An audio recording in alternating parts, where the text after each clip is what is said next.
నెల్లూరు జిల్లా ఉదయగిరి నియోజకవర్గంలో తెలుగు తమ్ముళ్లలో ఉత్సాహం కొరవడిందా?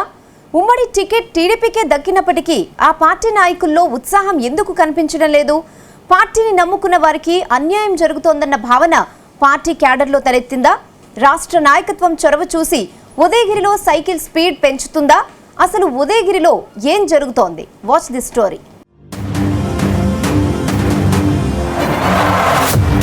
పొత్తుల్లో భాగంగా నెల్లూరు జిల్లా ఉదయగిరి నియోజకవర్గం సీటు తెలుగుదేశం పార్టీకే దక్కింది. దాంతో అక్కడి నుండి కాకర్ల సురేష్ ను బరిలో దించుతోంది టీడీపీ అధినాయకత్వం. ఉదయగిరి నియోజకవర్గంలోని వరికుంటపాడు మండలం ఎర్రంరెడ్డిపల్లికి చెందిన కాకర్ల సురేష్ గత 20 సంవత్సరాల క్రితం అమెరికా వెళ్లి స్థిరపడ్డారు. ఎన్ఆర్ఐగా గత ఏడాదిన్నర నుండి ఉదయగిరి నియోజకవర్గంలో కాకర్ల చారిటబుల్ ట్రస్ట్ ద్వారా పేద ప్రజలకు మెరుగైన వైద్య సేవలను అందిస్తూ ముందుకు సాగుతూ వచ్చారు. టీడీపీ అధినేత చంద్రబాబుకు మాజీ ఎమ్మెల్యే బొలినేని రామారావువే కాకర్లను పరిచయం చేశారు.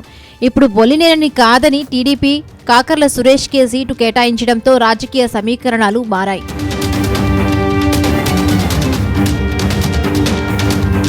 2019 నుండి నియోజకవర్గ ఇన్ఛార్జిగా ఉన్న బొల్లినేని వెంకట రామారావు ఆధ్వర్యంలో కార్యకర్తల్లో కనిపించిన ఉత్సాహం ఇప్పుడు కనిపించడం లేదన్న అభిప్రాయాలు వ్యక్తమవుతూ ఉన్నాయి. పార్టీ టికెట్ ప్రకటించి నెల రోజులు కావస్తున్నా ఇప్పటి వరకు కేడర్ను సమాయత్తం చేసుకుని కాకర్ల సురేష్ ముందుకు వెళ్లలేదన్న విమర్శలు వస్తున్నాయి. మరొక నెలన్నర రోజుల్లో ఎన్నికలు జరుగుతున్నప్పటికీ ఉదయగిరి తెలుగుదేశం పార్టీలో హడావిడి కనిపించడం లేదన్న మాటలు వినిపిస్తున్నాయి.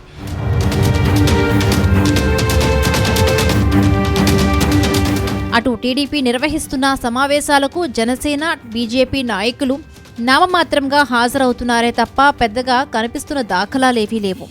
దీంతో ఎన్నికల సమయం దగ్గర పడే కొద్దీ టీడీపీ క్యాడర్లో నిరుత్సాహం ఆవహిస్తోంది.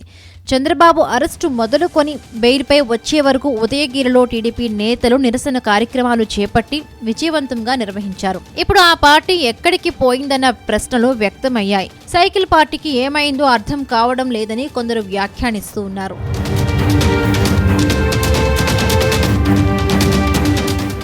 ఎన్నికలు దగ్గర పడుతున్న వారికి మొండి చెయ్యి ఎదురవుతోందన్న భావన నేతల్లో వ్యక్తమైంది. మరొక వైపు అధికార వైఎస్ఆర్ కాంగ్రెస్ పార్టీ స్పీడ్ పెంచింది.